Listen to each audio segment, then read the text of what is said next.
할렐루야. 오늘 또 좋은 날입니다. 네, 오늘 봉독한 말씀과 함께 말씀을 잠시 나누기를 원합니다.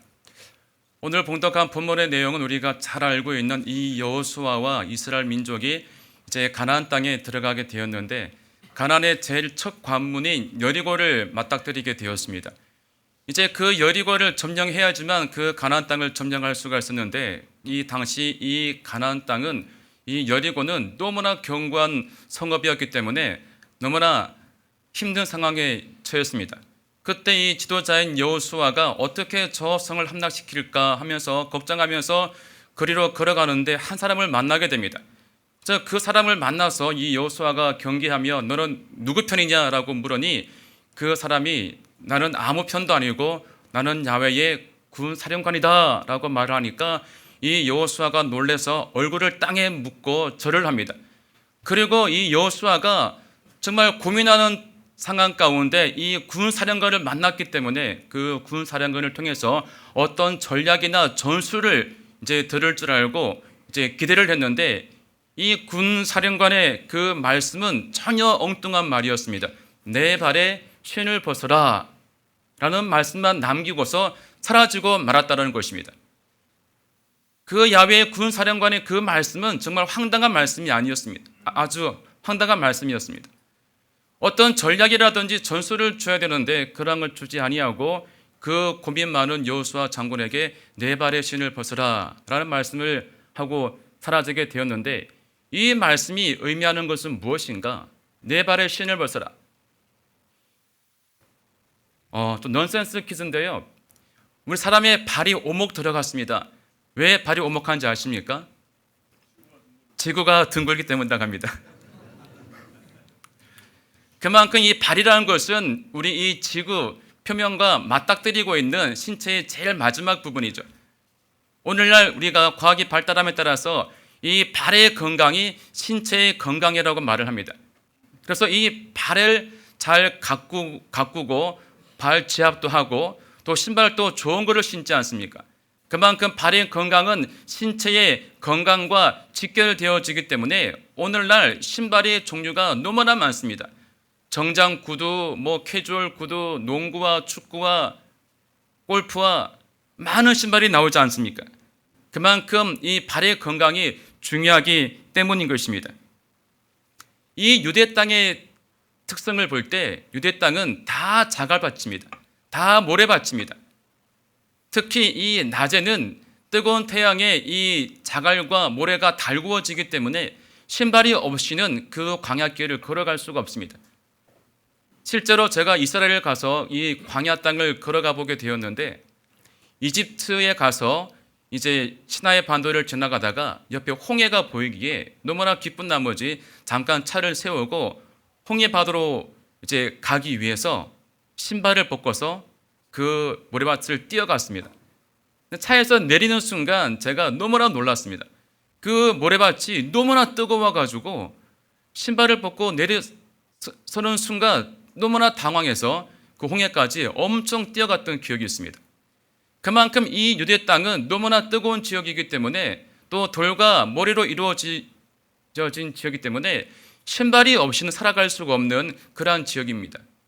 그러므로 이 유대 광야에서는 신발이라는 것은 꼭 필요한 것인데, 이 신발은 바로 자기의 신체를 보호해주는 마지막 보호장구인 것입니다.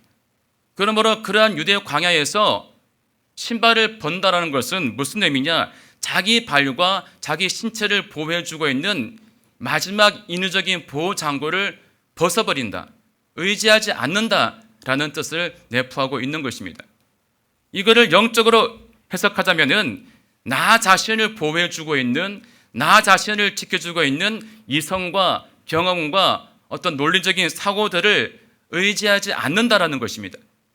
다시 말하면은 이제 신발을 벗으라는 말은 너 자신을 지켜주고 있는 이성과 경험과 어떤 그런 상식들을 의지하지 말고 하나님만을 의지하라라는 그런 영적인 의미가 포함되어져 있는 말씀인 것입니다.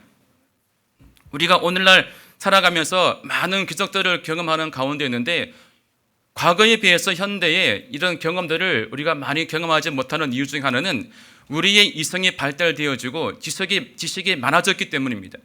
그래서 하나님이 말씀하실 때에 자꾸만 그것을 하나님의 말씀으로 순종하지 아니하고 나의 지식과 나의 경험을 가지고 우리가 나아간다라는 것입니다. 그러므로 하나님의 역사하심이 때로는 방해가 되어주고 하나님의 그 놀라운 일들을 우리가 경험하지 못하게 된다라는 것입니다. 성경 말씀을 보시게 되면 하나님께서 말씀하실 때에 우리의 이성으로, 우리의 상식으로, 우리의 경험으로 납득이 되어지는 말씀을 주신 적이 없습니다. 이 모세가 홍해를 만나게 되어서 건너가는 그 장면도 우리가 자세히 보시게 되면은 모세의 그 순종은 대단한 결심이 아닐 수가 없는 것입니다. 우리는 이미 성경을 다 읽어보고 아니까 모세의 그 놀라운 홍해의 사건을 쉽게 받아들이지만 당시의 상황을 나라고 생각하고 우리가 바라본다면 모세의 그 결단은 결코 쉬운 것이 아니었습니다. 모세가 당시 출애굽할 때 나이가 80이라고 하지만은 그래서 나이가 많아서 판단력이 흐리다라고 말할지 모르겠지만은 당시의 모세는 최고 애굽의 왕자 출신이었습니다. 당시 최고의 학문을 배웠던 엘리트 교육을 받았던 왕자 출신입니다. 비록 그가 광야에서 40년을 피신하면서 살았지만은 그는 많은 것들을 배웠던 사람입니다. 당시의 이 이집트의 문명은 오늘날과 비교해도 조금도 뒤떨어지지 않는 최고의 문명이었습니다. 우리가 알고 있는 이집트 기자 지역에 있는 피라미드, 그 높이가 136m입니다. 오늘날로 치면은 46층의 건물의 높이입니다. 이것이 만들어진 시기가 BC 2500년도. 그때 만들어진 건축물인데 오늘날 인류 문명상 최고의 건축물로 뽑힐 만큼 대단한 건축물이 아닐 수가 없는 것입니다. 그런데 그 건축물이 만들어진 시기가 언제냐? BC 2000년도에 만들어진 것입니다.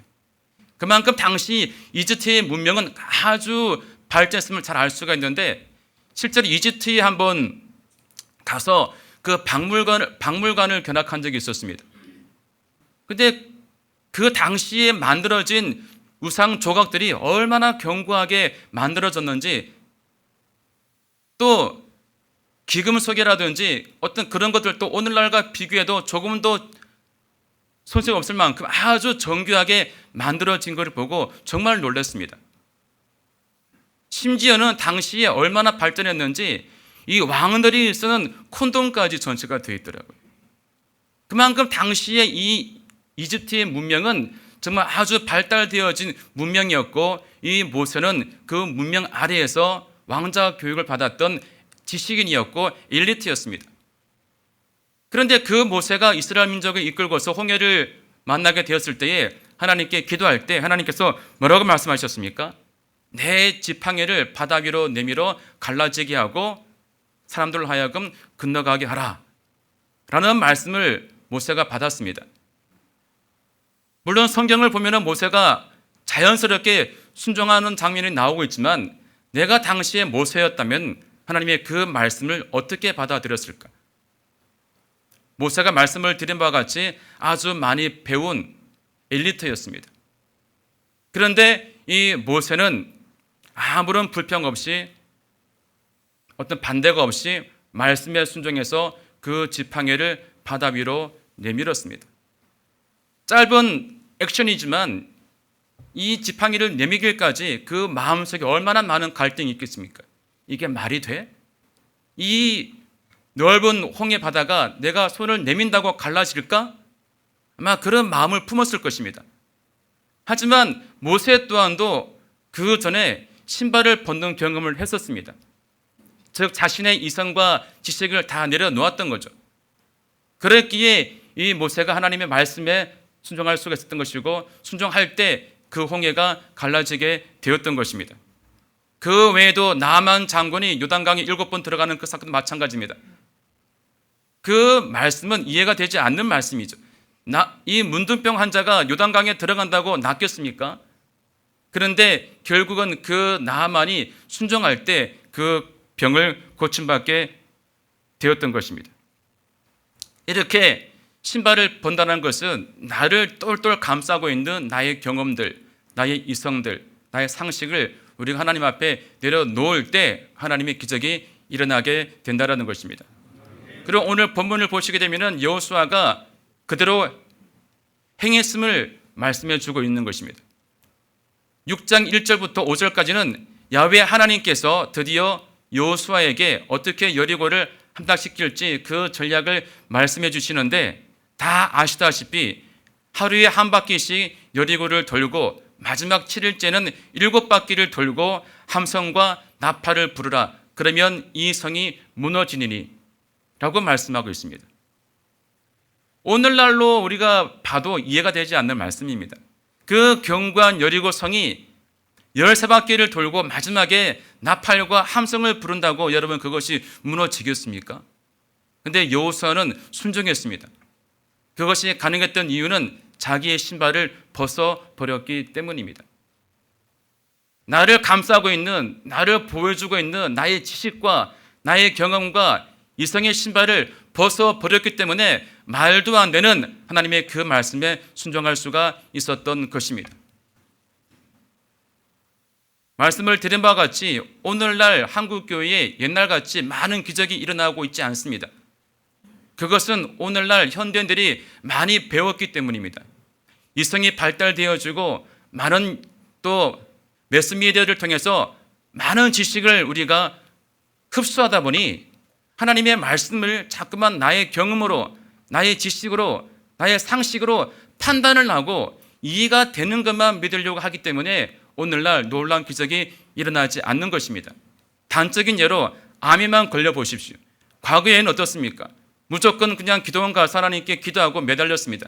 그래 많은 병을 고침받고 하나님께 돌아왔는데, 오늘날은 암에 걸려도 걱정을 하지 않고 기도원을 가기보다는 어느 병원이 유명한가, 어느 교수가 잘 고치는가, 병원을 찾고 끝까지 의사분들의 말만 듣고서 나가지 않습니까? 그러다 보니 하나님의 그 역사하심이, 기적이 제한되고 있는 것입니다. 그러므로 우리는 오늘 또 하나님의 그 말씀을 받아들일 때 나의 신발을 벗고, 즉 나를 감싸고 있는 나의 이성과 지식과 그런 경험들을 내려놓고 말씀에 순종할 때 하나님이 역사하시는 것입니다. 우리가 알고 있는 베드로의 그 그물 사건, 베드로가 밤을 새워서 고기를 잡았습니다. 하지만 한 마리도 못 잡았습니다. 그것도 여러분 기적이 아닐 수 없는 것입니다. 당시에 그런 베드로의 배에 이 아침녘에 예수님께서 베드로의 그 배에 올라가셔가지고 함께 깊은 데로 가서 그물을 내렸습니다. 이 갈릴리 바다라는 곳은 다 밤중에 깊은 데로 가서 고기를 잡고 아침이면 다 철수합니다. 그리고 이 갈릴리의 바다는 밤중에 깊은 곳에 고기가 많고 아침에는 깊은 곳에 고기가 없습니다. 다 물 가로 나와가지고 사람이 주는 그 먹이를 먹기 때문에 깊은데 고기가 없을 시간입니다. 그런데 예수님께서 베드로에게 말씀하시기를 깊은 데로 가서 그물을 내리라. 당시 베드로의 직업은 고기잡이였습니다. 고기잡이의 전문가였습니다. 그런 베드로에게 목수이신 예수님께서 그 전날 밤 실패했던 그 깊은 곳에 가서 그물을 내리라, 그 말은 상식적으로 이해가 되지 않는 말씀이었습니다. 하지만 베드로는 그 말씀에 순종했습니다. 물론 성경을 보시면 당시에 그 베드로의 그 순종은 믿음의 순종이 아니었습니다. 예수님을 랍비라고 부를 당시이기 때문에 예수님을 따르기 전에 베드로, 즉 예수님을 믿기 전에 베드로였지만, 그래서 주님의 그 말씀에 이 베드로가 믿음으로 순종하지 아니하고 억지로 순종했습니다. 억지로 한 순종이지만 베드로가 주님의 그 말씀에 순종해서 깊은 데 가서 그물을 내렸을 때에 많은 고기를 잡게 되었음을 성경은 기록하고 있는 것입니다.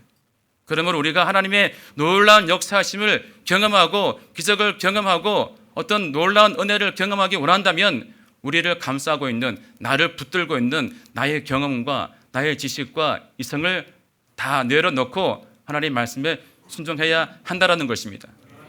우리가 청년부들을 사역하다 보면은 청년부들에게 많은 변화가 있습니다. 그래서 그 이유가 뭘까? 이 대교구에 있는 분들과 우리 청년들하고 차이점은 무엇일까?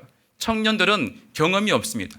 그래서 하나님 말씀을 대언하거나 주의 종이 가르치지 않습니까? 그거를 아멘하고 받아들입니다. 그래서 결단하고 행합니다. 그래서 이 대교구의 분들보다는 이 청년부의 우리 청년들이 더 은혜를 받게 되고 은혜를 받으면 놀라운 변화가 일어나게 되는 것입니다. 그래서 오늘날 우리 하나님께서 우리에게 원하시는 것은 우리의 경험이 아닙니다. 우리의 지식이 아닙니다. 우리의 상식이 아닙니다. 하나님이 원하시는 것은 우리의 순종인 것입니다. 성경 말씀에 신명기 10장 13절을 보시면은 우리 하나님께서 우리에게 계명과 율법을 주시고 지키라고 말씀하셨는데 그 이유를 뭐라고 말씀하고 있느냐? 너희들의 행복을 위하여, 너희의 행복을 위하여 너에게 주는 야훼의 명령을 지키라라고 말씀하고 있는 것입니다. 오늘날 성경의 말씀은 우리가 봤을 때 참 지키기 어려운 말씀이 많이 있습니다.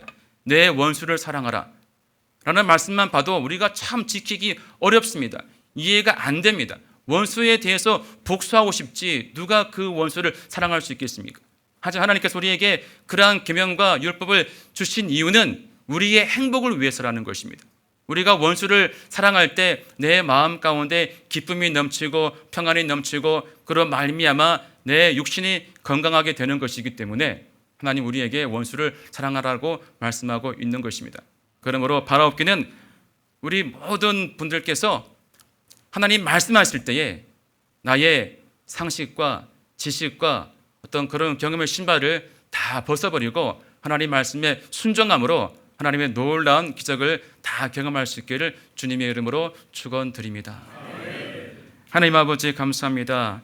하나님 아버지 우리를 감싸고 있는, 우리를 보호해주고 있는 경험의 신발, 지식의 신발을 다 벗어버리기 원합니다. 그리고 주님 말씀에 순종하며 나아가기 원합니다. 하나님 아버지 우리에게 은혜를 베풀어 주시옵시고 놀라운 기적들을 행하여 주시옵소서. 예수님의 이름으로 기도합니다. 아멘.